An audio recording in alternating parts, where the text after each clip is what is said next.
Welcome to our far-sighted realtors and investors from across the country. Today is Thursday, July 7th, 2022, and this is All the Leads Mastermind podcast number 385. Bruce, you got a big smile on your face. We hope you all had a great 4th of July, and I will turn it over to Bruce. Smiling Bruce.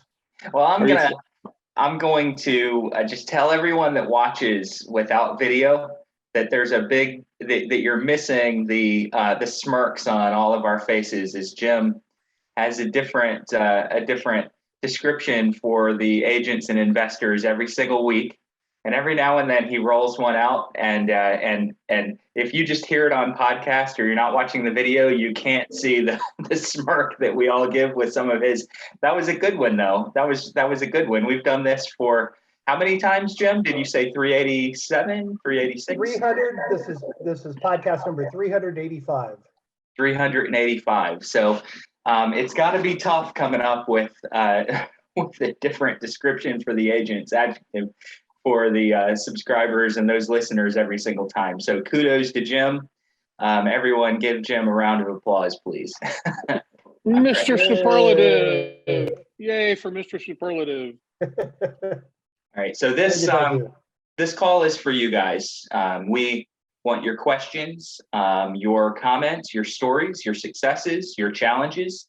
We want those. We oftentimes start these classes or these masterminds sometimes by bringing on a guest, sometimes by pontificating and kind of coaching you guys with some content topics, but ultimately we're buying ourselves some time until we get some of those questions. So I'm going to encourage everyone, whether you're watching on Facebook Live, YouTube Live, or you're here in person on this Zoom call, please raise your hand, ask those questions that you have, share those wins.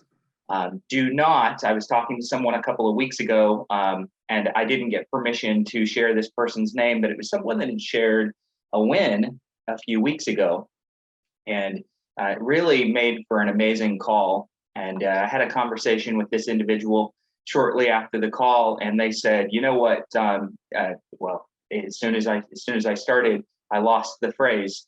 What's the complex, guys, that where you feel like you're a fraud, you're a phony, you feel like you don't. Imposter syndrome.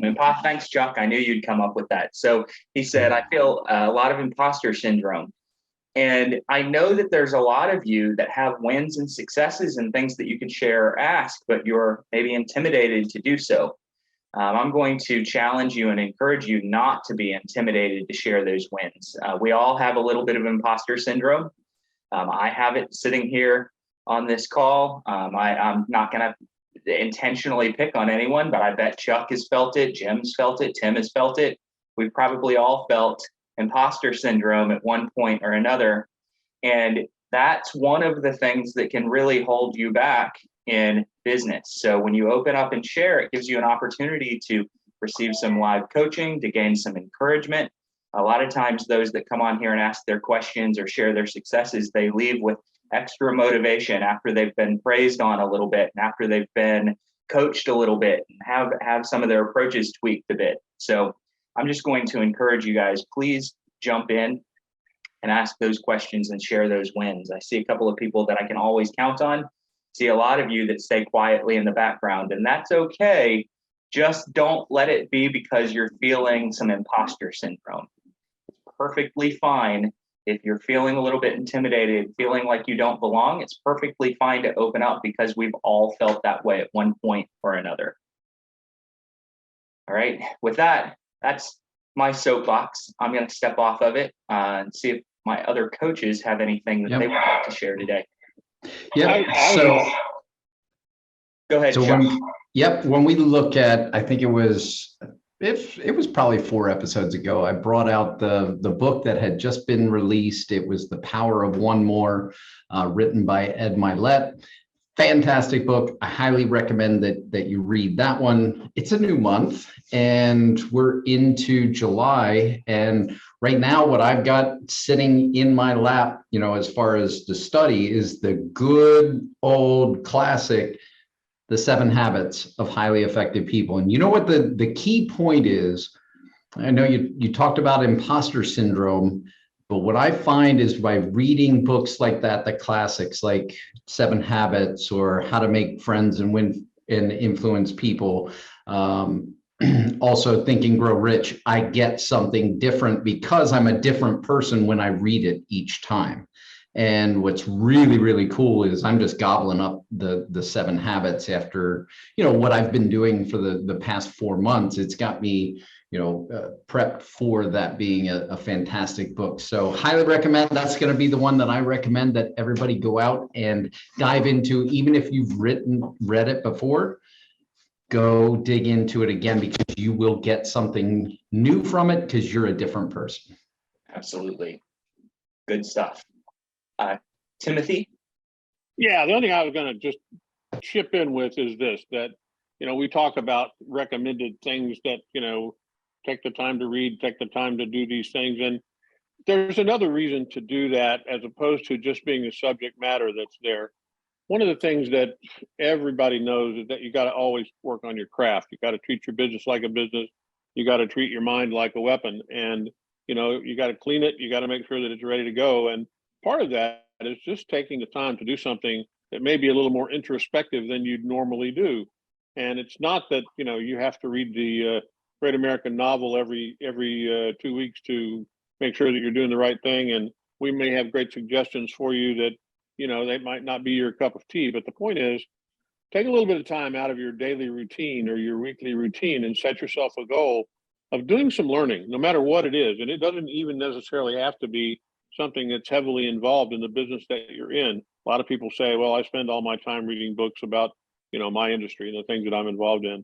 It's my belief that a big part of what you have to do is to do things that also broaden your horizons, that open your mind up to other things. And that helps you become a better communicator all the way around. One of the reasons that you become able to talk to all different sorts of people is that the more you read, even if it's novels or anything else, you find common ground. Someone will say, oh, I was talking about the other day about, horses. And you say, oh, what kind of horses do you have? Well, you may remember something from a story that you read about horses, or, horseback riding or dressage, or, everything that you do that allows you to learn more about other things. Broaden your horizon. Don't just get stuck living in the industry that you're in and getting up every day and being in the same rut. Look forward to that kind of learning. That's important stuff to go do. And I'm just bringing it up. So that's all I have. And I see you got a hand in the air there, Bruce. To Tim and Chuck's point, I want to talk to you guys here really quickly about a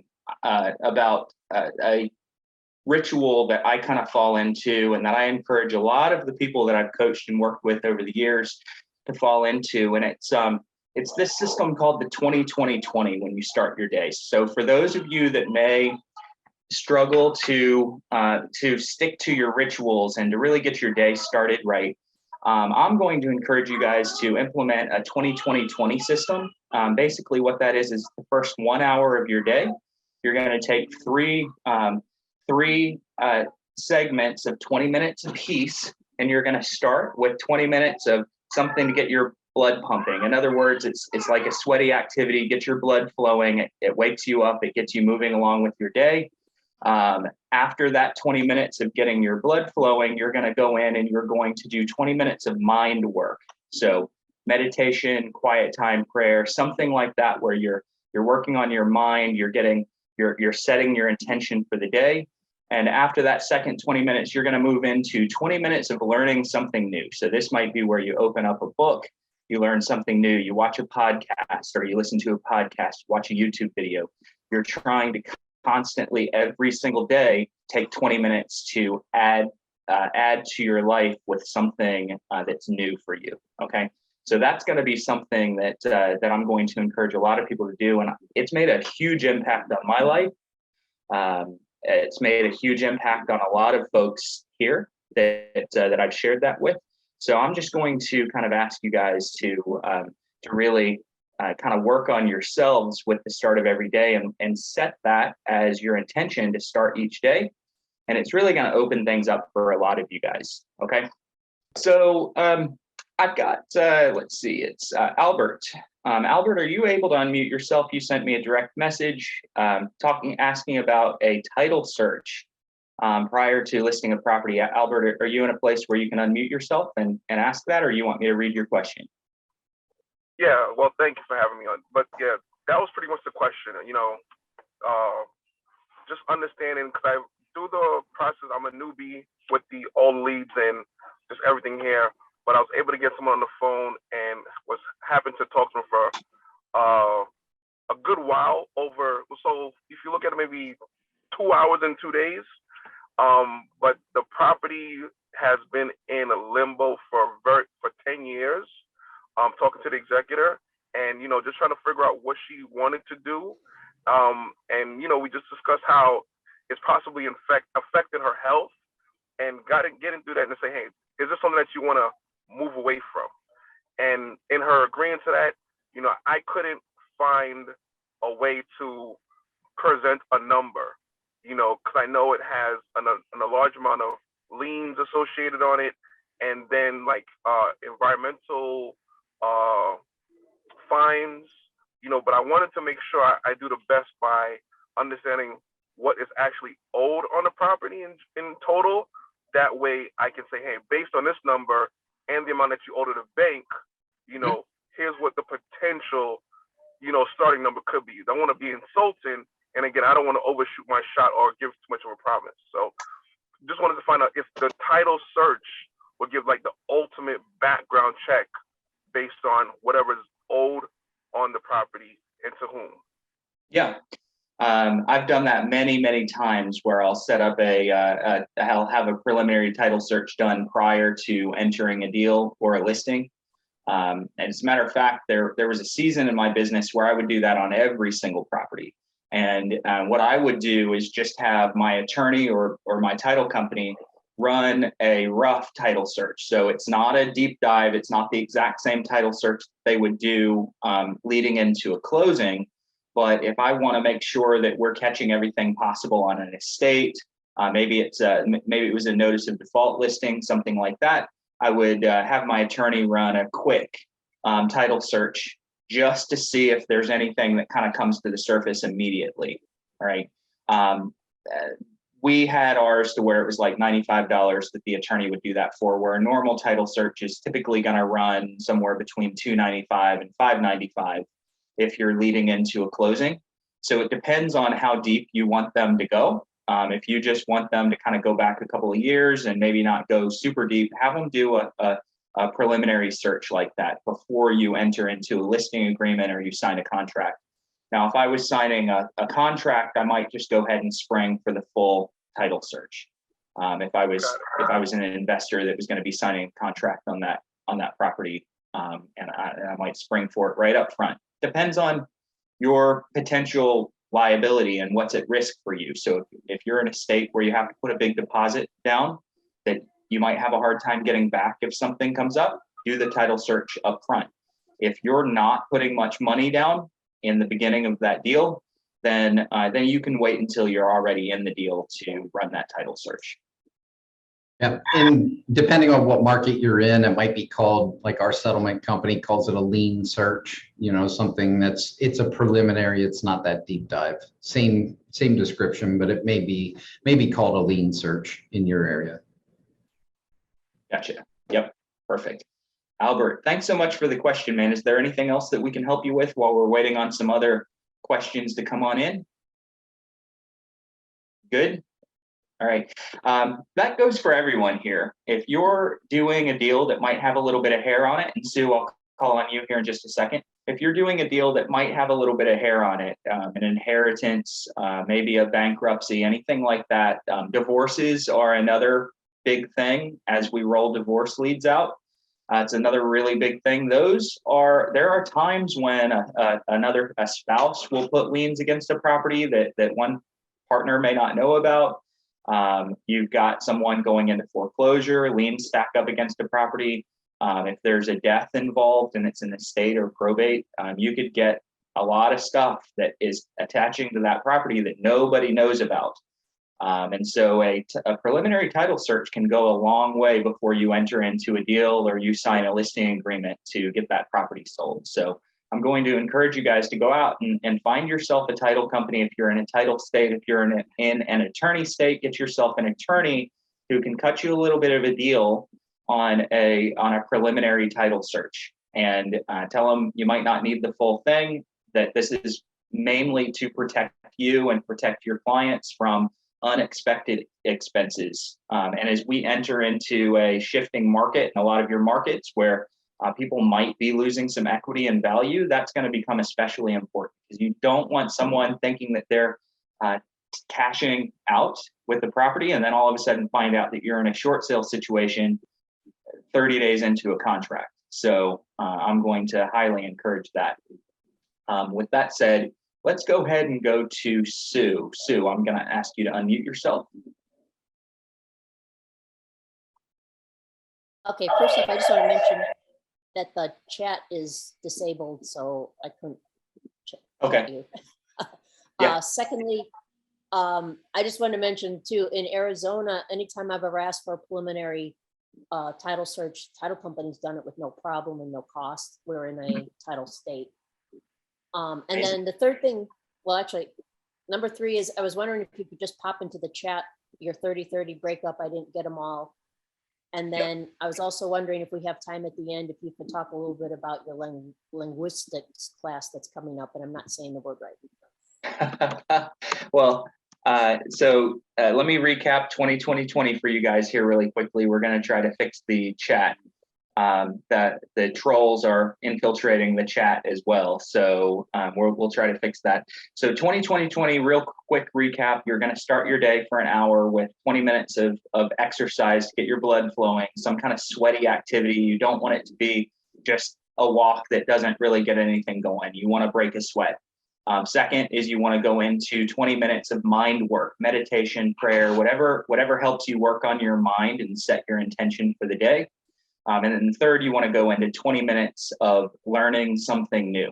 Doesn't always have to be real estate related. I'll tell you, I'm spending my time right now taking a private pilot class, ground school. So that's my thing. I just want to learn something new with that third 20 minutes. We do in 2 weeks. The third part of Sue's question is starting in 2 weeks for the very first time, we're offering a prospecting mastery class.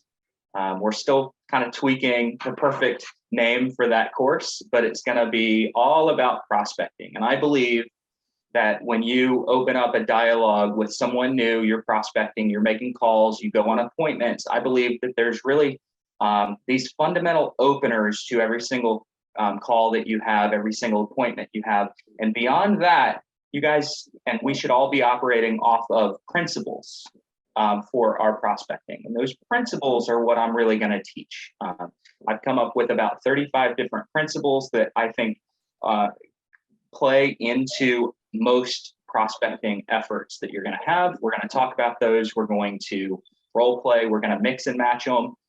There is a small fee. If you're a subscriber, you get a pretty substantial discount, but that's starting on Wednesday and Thursday in 2 weeks. And we're going to be running it every single month.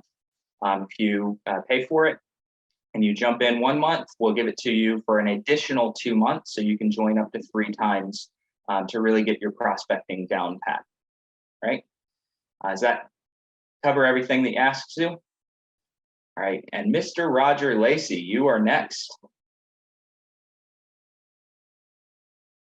I'm going to ask you to unmute yourself. Can you hear me now?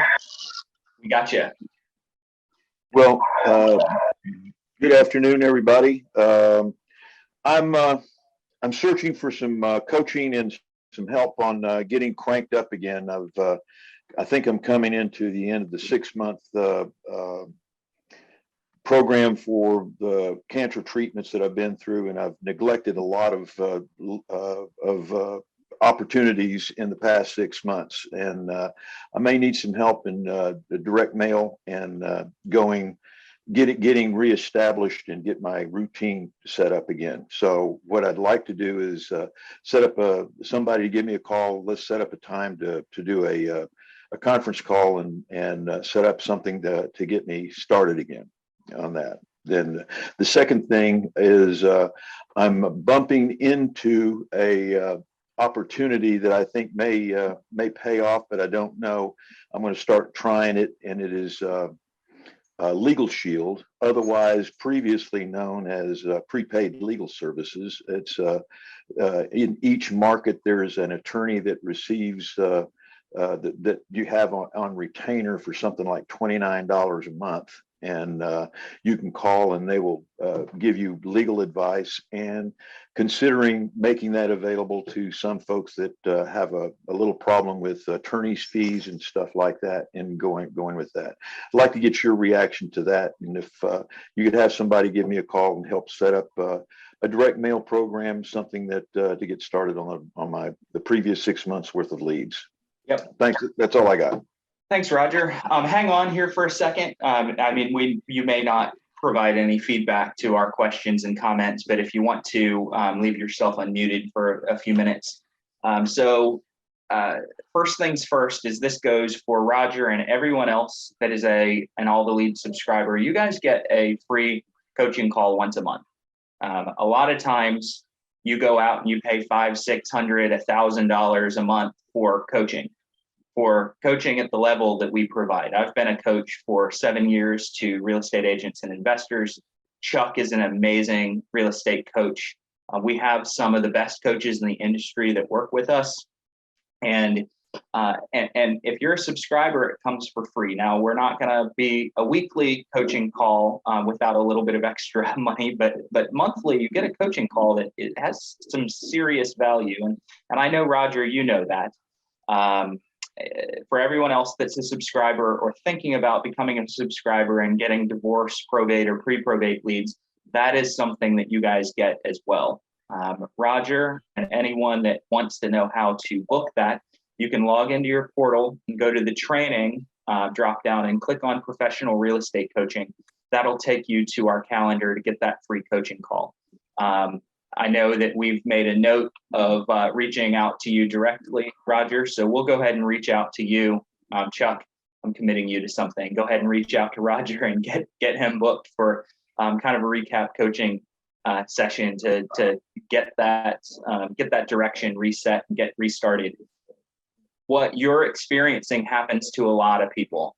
Life happens, and sometimes life happens and it's cancer treatment. Sometimes life happens and you just get 7 or 8 or 10 deals in the pipeline and you don't have time to work your leads. We recognize that and we see it a lot. There are a lot of our subscribers that get really busy, and sometimes it's with probate leads and sometimes it's just with other types of business. And you fall off from your prospecting, you fall off from your marketing. And the best thing that you can do is reach out and set that direction again with a coach. So we're going to encourage everyone not to lose heart if you fall off, you fall behind on your leads, but to get with a coach, set that direction, get started again. We see it all the time. Heck, I've had to restart my probate business 4 or 5 times over the last 7 years. I'll fall off, I'll get super busy, I'll quit prospecting, I'll quit marketing, and then I look and I go, I'm 3 months behind on my leads. You hit the reset button, you start again, you treat it like it's new to you. And in 4 or 5 months, your pipeline is full again and you're really rolling with predictable business. So that's just what happens, and your ability to get back on the horse tells you a lot. So thanks for asking that question, Roger, because it's a really good opportunity to provide some insight to the other people, the many other people that are or have been or will be exactly where you are right now. So I really appreciate that. Before I go to your next question, I want to give our other coaches a chance to chime in with that if they have anything to add. Jim? Yeah, Bruce, I just wanted to add to what you said. I call all the people that go on hold or cancel. I just kind of call to see what their experience was and get feedback. And it amazes me how many people, not only that I hear that, I just got too busy, I got too far behind, but it still surprises me how many people don't know that we can do a lot of this for you. You know, if you're 3, 4, 5, no matter how many months you're behind, we can do the mail, we can do the calls for you. So not only coaching, but don't ever let that be an excuse. We'll help you not only with the coaching, but with the ancillary services that might be slowing you down. We'll help you get caught up with that. Just want to make sure everybody knows that. I think probably most of the people on the call do, but unfortunately, not, a fraction of our subscribers show up here. I want to make sure everybody knew that. Yep. So part of that system that we offer to make sure that people do not fall behind are all the leads can do your mail for you. We can put together a complete mailing campaign for you. We can run it for you where all you have to do is go to your mailbox, open it up, and look and see when your letter is dropped, because you're going to get a copy. You open it up, your letter's dropped. You know that your leads have also gotten a letter that day, or they're at least about to get a letter that day, and it kind of gives you that clue that it's time to go and follow that letter up with a phone call. So that's something that we can do for you.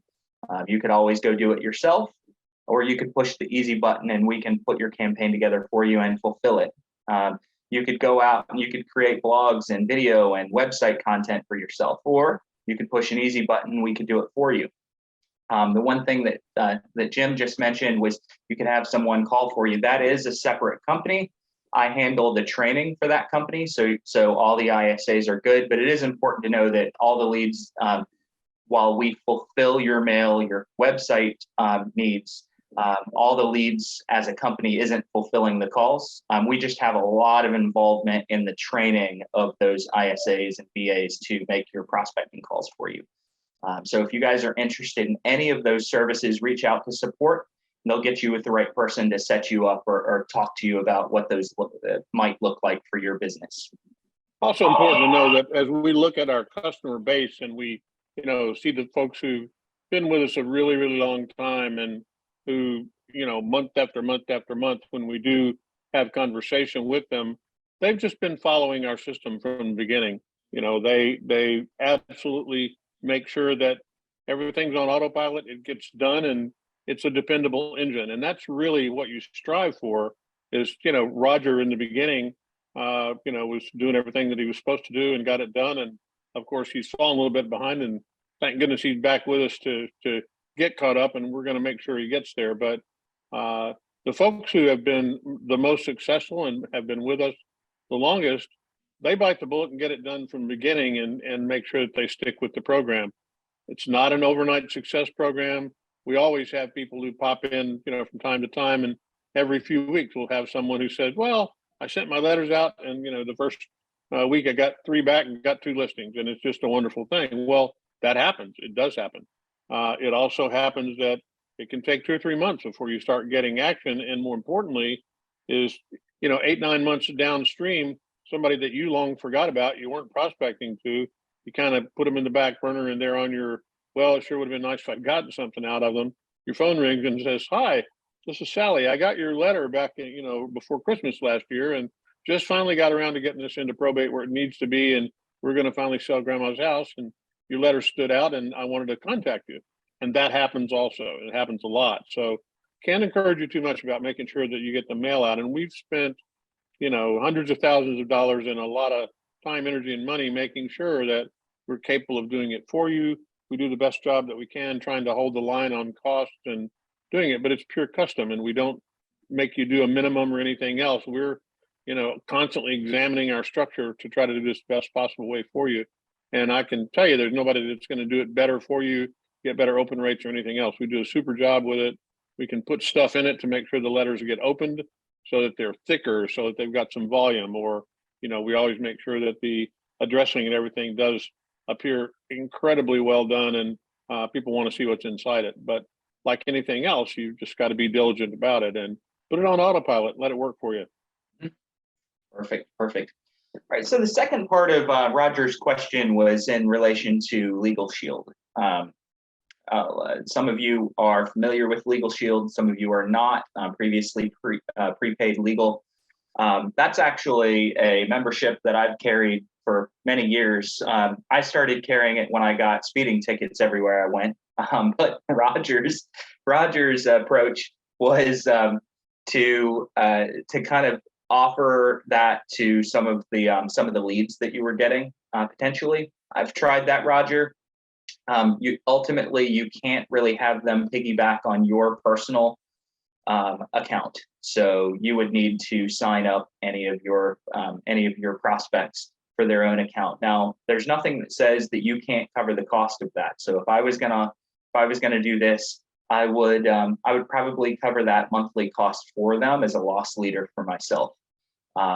Unfortunately, even with the business accounts, I've called on behalf of clients before and haven't gotten the answers that I wanted because I'm not the person on that estate name or on title to the property. So they would need to have their own account. You could always cover that cost for them for a few months while you're getting them set up. The Legal Shield attorneys, to my knowledge, I'm sure they have probate and estate planning departments, but to my knowledge, they're not necessarily experts in probate. I've filed a few claims, so I'm not bashing the service. Just recognize that $29 or $39 a month, whatever it runs, is probably not going to get you full in probate management. It might just help you get a question or two answered here and there. If you really wanted to go all out and make sure that they got everything that they needed, I'd probably work directly with an outside probate or estate planning attorney. But it's certainly not a bad idea, and it's definitely an affordable way to go, as long as the lead, the prospect you're working, has their own Legal Shield account. That's what I was planning on doing, was not putting them on my Legal Shield account, but setting them up to have their own Legal Shield account with that. And there was no intention of me trying to get them underneath me, but just give them some sort of stuff. And I think that did you go and talk to your Legal Shield attorney about probate? Because I've talked to them by phone, and I'm setting up an appointment to see the volume of what they're doing in probate. And certainly it's a way to get probate leads, additional probate and trust leads from them. And it's also a resource for referring for trust workups and the like that would be endear them to send me other things like divorce and other stuff that's got real estate involved with it. Mm-hmm. Certainly go with that. A lot of the firms that these states have relationships with are huge kind of clearinghouse firms. So you're dealing with attorneys that are hired on just a salary level. They're not going out and hunting for their own clients. They may or may not refer you. It depends. It depends on the individual attorneys that you speak with that are a part of that team. I encourage you to look into it. I'm not sure that they're going to be the type of attorney that's going to refer you business. Most of them are hired for kind of entry level, $40,000 a year, and they're just kind of churning through a volume of tickets. It's definitely a good service, but you may have a completely different experience with the law firm that's working in the Arkansas area. Bruce, I want to go back to Roger just a second before you run away there, bud. I want to go back to what Bruce said, and I would suggest that I always applaud the things that you do, because you have a servant's heart, and you've always been the person who reaches out and stays in front of the process, and you give and give and give. That's why people love you and work with you in your marketplace. But the thing I was going to suggest to you is that you also have established relationships with attorneys. And one of the things that I'd never even thought about till you just said this is that if you got the right attorney into your boat and you had them literally as part of your team, and you wanted to deal with the things that you're dealing with, I think it would be really cool if you went to them and said, look, I frequently run into people who are confused, who do need a little bit of help here and there, and they can't get your attention because you're a busy man and all that. And you know, Mr. or Ms. Attorney, whoever you are, we have a great relationship, you and I. You're saying this is Roger. And I'd like to be able to maybe say to them, hey, I've got a buddy who's an attorney and he can spare 15 minutes of his time. If you want to do something for somebody like that, if you said, and even if it's necessary, whoever the attorney is, I might, maybe keep a month of your time on retainer in the course of a month. If you'll take some calls from some of these people who need a little bit of help along the way, we're both taking care of each other that way. I'd go find a way to make sure that attorney was willing to, that you're just nailing that relationship tighter, because they're going to get some good business out of that. If they're giving little bits away, most attorneys don't do that at all. And if you say you're going to back it up, you might be able to help them find a way to do that. And that's a great way to tighten that relationship up. Yep. I love that idea. That will get his attention, and I will be the focus of his attention when somebody says it's Roger Lisi told me to call you, and all of a sudden he'll pick up the phone. I love that idea. Yep. Yeah, go give that a shot, bud. Absolutely. One of the things I'm thinking about is as I was stopped my direct mail with you before, is having all of my direct mail boxed up and shipped to Arkansas so that it doesn't reflect a Tampa or a Florida postmark on it. And I've loved having that done. So I'm probably going to get asked as we start setting up this program for 6 months catch up. That's probably going to be a part of that program. And there's a couple of pieces that I'd like to try to get with you. And I think that's you, Tim, that I'll be working with, or one of your folks. Yeah, you'd be working with our team for that. We have now, Roger, since you kind of got started, we have marketing implementation specialists who work with you. So I'll have one of them reach out to you and talk to you. And Cool they're beans. on this call, so they'll be able to get that info, and they'll reach out to you this afternoon probably. Cool beans. Thank you very much, guys. Appreciate your time. Awesome. Okay. Thanks, Roger. Appreciate it. Let's go to Desmain. What's up, man? Let's you unmute yourself. Hey guys, sorry, I got my little one with me, so hopefully you don't be too much of a distraction. But I'm new to the mastermind on today. I'm in the Atlanta market, and I do have some experience as far as like the probates. I've done some deals through the probate, and just been on the fence. And I've been really interested in just hearing you guys talk on the success. But I did have a question when it came to sending out letters. On our end, like as one of your clients, do we have to have like a virtual address? Like what is your suggestion on that? Or is there a certain address that you guys use? Like say if they trying to mail it back to us or something like that? That's one of the questions I had. So typically the best answer to that is we typically encourage you not to put a return address on it because it looks more personal. And the only reason I'm saying that is that's what, again, most of the answers that we're ever going to give you are based on the empirical information from people that we've talked to. And, we talk to our customers all the time, and they have great results by not putting it on it. When they put the return address on there, oftentimes it's yet another reason to maybe look a bit more like a piece of business correspondence or whatever. I wouldn't even worry about it. I just send it out and hope it gets opened and follow it up with a phone call. And what Bruce said straight up is that, send them out. We send an email. We send a copy of the letter directly to your address. We seed it with your address so that you'll get a copy. And as soon as it pops in, that's when you know to start making the phone ring. Okay. Yep.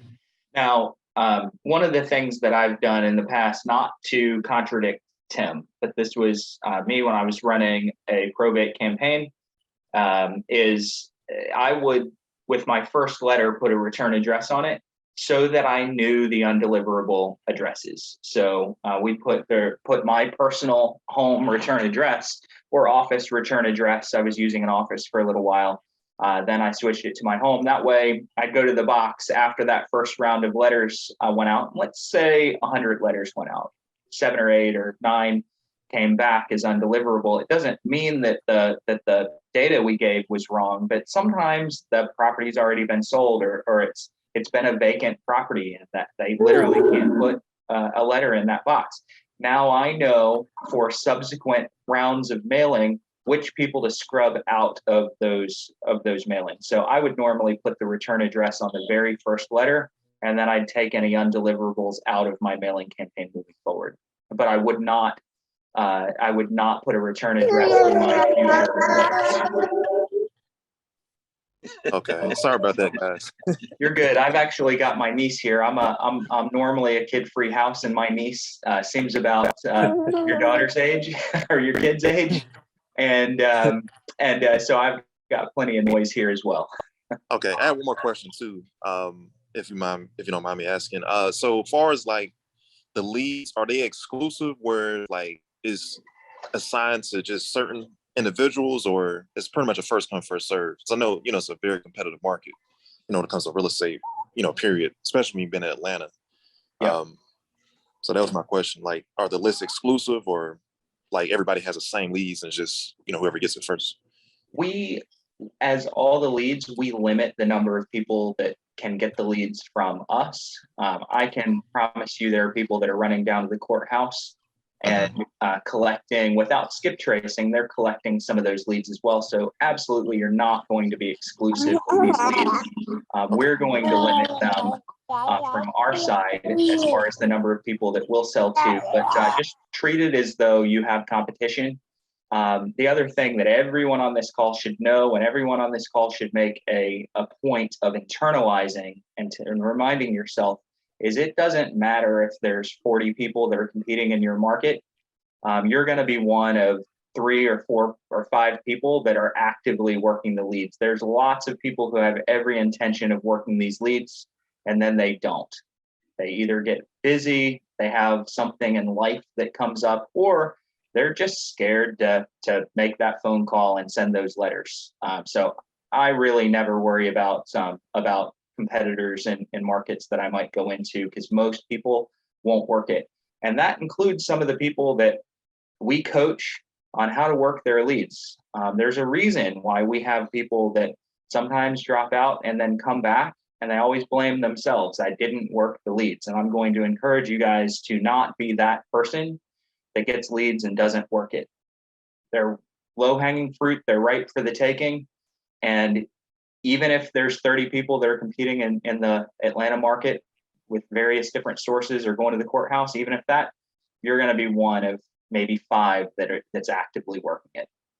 It's also super important to know that as far as the letters are concerned, if you're mailing with us, we make sure that you are not sending out the same letter in any way that your competitors are sending out. So if you want to do that, we have multiple sample letters and we help you customize them so that they're unique to you. But if we know that we've got every month when we look at it, we see, here are the customers that we have. And if we've got 3 people in a marketplace and 2 of them are sending out letters, we make certain that they're not sending the same letter out. It'll be a unique color, a unique font, different size, lots of different ways to make them look unique. And also the content of the letter is not the same, because nothing is, good about getting the same letter, exact same letter, looking the same way from 6 different people. And that's what happens a lot. You see them with cheesy looking fonts that are not done well. It's done by machine and all that. We don't do it that way. Ours are great, and we make sure that it's unique to you. Mm-hmm. Yep, absolutely. Good stuff. Desmain, you good? You have any other questions? He's good. He said, has a thumbs up there. Good. So the next question came through our Facebook Live video, and it comes from Dan.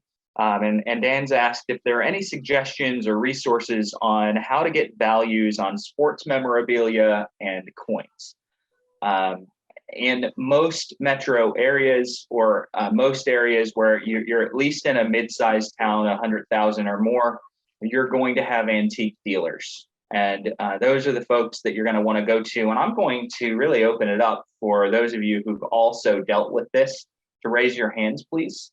If you have also dealt with having to value memorabilia, coins, collectibles, different things like that, you go to art dealers or antique dealers.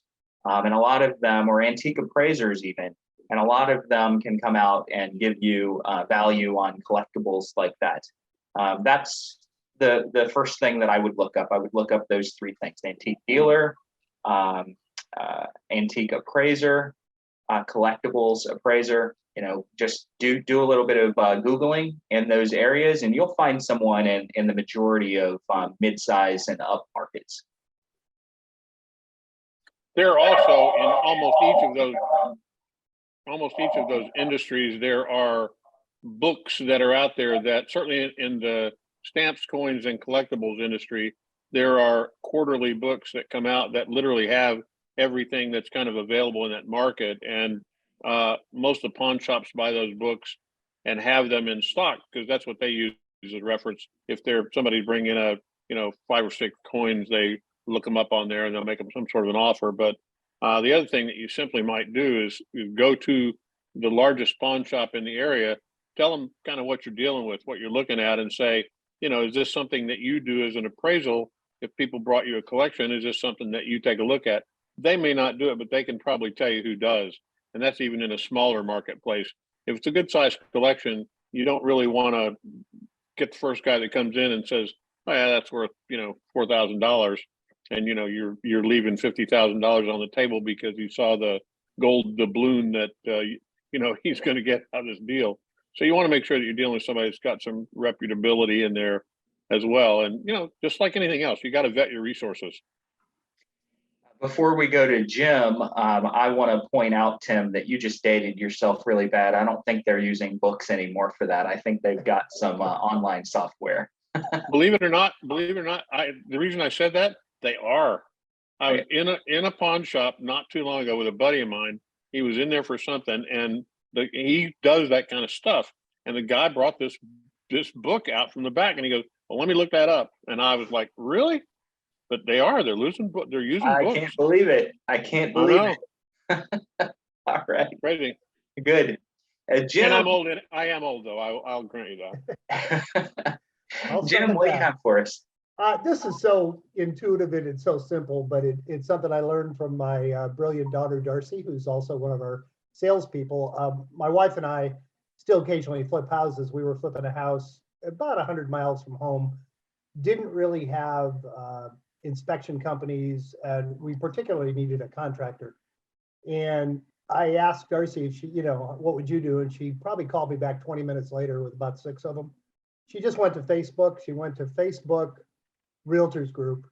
Every city has a Facebook Realtors Group. And I just did the same thing where I'm flipping now and where we're buying something to live in Jacksonville. Go to the Facebook Realtors Group and just put what you're looking for in there. Go to one that has about 1,000 people. I guarantee you'll get multiple responses. Just a really simple way to generically find almost anything, and it does seem to work. Awesome. Great idea. Awesome. Chuck, I think that ties in with some folks that you've met through networking. Is that right? Yeah, absolutely. I think it's the hashtag Ask Facebook, right? I mean, when you're looking for something, definitely leverage social media, because your community, your friends, your associates, you want to tap into their particular networks. And because a lot of people look at networking as, well, I'm just connecting to the person that's in front of me, but you're actually connecting to their entire network. So it's kind of a little tweak to your mindset or your perspective as you're doing that. But absolutely, social media is the first go-to, even before you start calling places like Home Advisor and some of those other services to look for those particular, because they're paying for those leads, and you don't know exactly what you're getting. You get that referral, which has hopefully some experience, right? You definitely want to clarify if you've had personal experience, that's who I'm looking to hear from, so you can get that third party validation. Yep. I love it. So when I had another experience this week, Friday afternoon, we met with our past client and certified financial planner for lunch. And in our own probate business development activities, my wife and I, we sat with him, and we've expanded a little bit beyond just probate and just inherited, but we're working our way back in the clock and looking at the senior transitions market, because many of those folks that are in that particular industry are also helping with the estate planning activities that then need to be resolved, and you have to take the actions to settle the estate through probate and or get the trust, etc. So, and one of the thoughts that he mentioned, and we talked a bit about attorney referrals, and I know that came up before, and we talked about that last week a bit. And sometimes attorneys are looking to protect their reputation as well, so maybe they won't be as readily they won't be jumping forward to hand out referrals, because it's an extension of themselves. So if they're referring you out, you need to make sure that you're developing that relationship and you're proving your service to your clients or the people that you're able to help through the transaction. He said, actually, probably a heavy volume of the folks that are doing the estate planning end up being in that financial industry. And I know, Bruce, you and I, we've talked quite a bit. How do we get connected to attorneys? Well, let's go through the side door and let's connect with the financial planners that may have that attorney relationship. But also do not negate the fact that the certified financial planners that are active in estate planning are going to be excellent resources. Now, is it realistic that it could be an extended long game play? It could be, because that person could still be alive, and we're not hoping for anyone to pass away sooner than the time is right. So, but it's definitely something where, as you start to build those relationships, focus also in that financial planning industry, because you will have some really solid contacts and they can help you with some of their estate planning checklists, and that it helps give you additional insight into the industry that's going to give you not only the right approach, but it's also going to give you the words to say. It's a reinforcement for having so many of these conversations talking about, estates and settlement and these types of things. The more you're talking about it, even within your sphere, you are going to be that much more proficient at your ability to conversate, whether you're on a prospecting call, whether you're in a networking event, or you're in passing and people ask you, how's it going? And business comes up. You want to be a walking, talking estate settlement strategist. You want to be that person that's in the industry and your sphere knows it. So definitely, I think that could be a good activity during this week, is reach out to your financial planners in your network, do the hashtag Ask Facebook, look for, you'll get a lot of sales presentations, right? People interested in selling if you're looking to connect with financial planners, but definitely lead with a helping hand with them as well. And it could be a path to a good referral relationship. Perfect. A lot of times we think that we need to go directly to the probate attorneys. And Linda Larson, by the way, you had your hand up. If you still have a question, nope. Okay. All right. So if you do throw your hand back up, we've got a couple of minutes before we wrap up.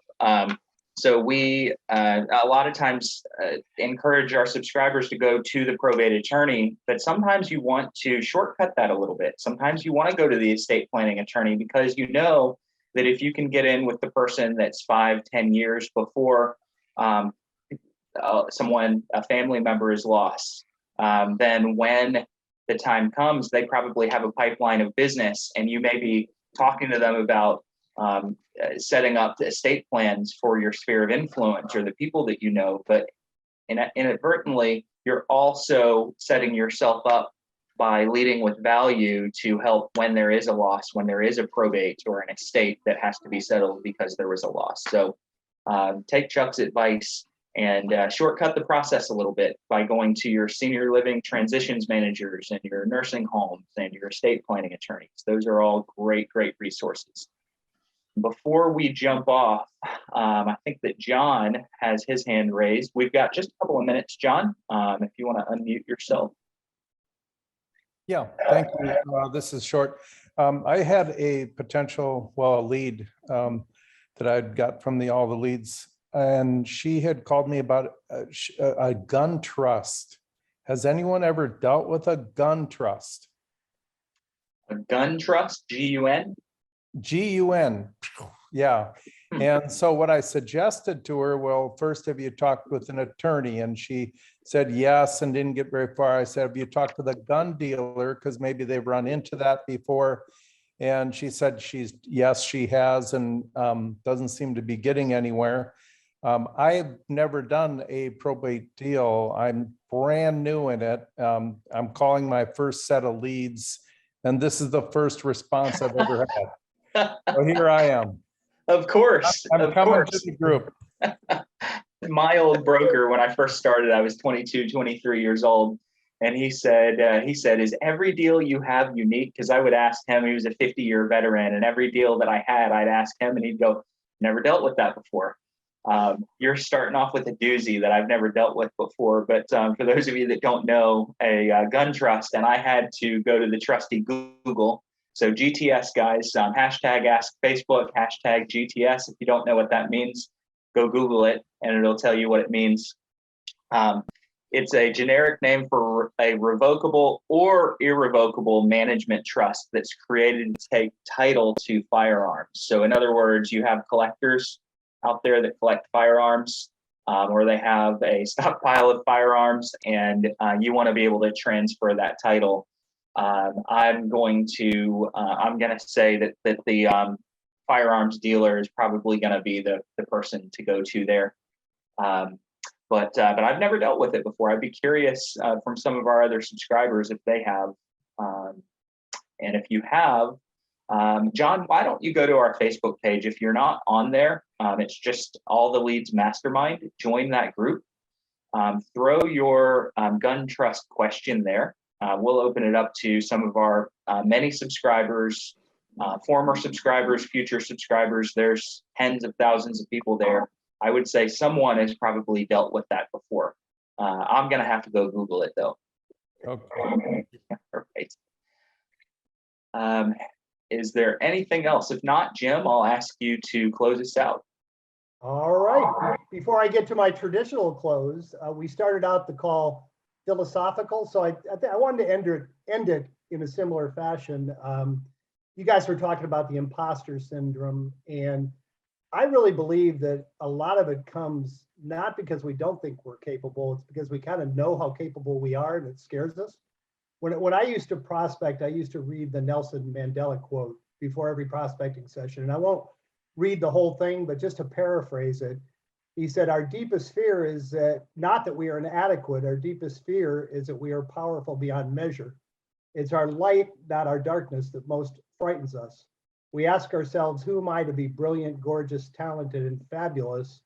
Actually, who are you not to be? Your playing small does not serve the world. So I think that kind of, if you need an inspirational quote, it worked for me. It always got me motivated and confident before I prospected. And the last close of the day, I want to thank each of you for being here today. I want to particularly thank those that actively participated. And I want to challenge each of you, take one thing that inspired you on this call. Please go out and put it into practice and come back next Thursday and share the results with the group. Have a great week, everybody. Talk to you same time next Thursday. Take care.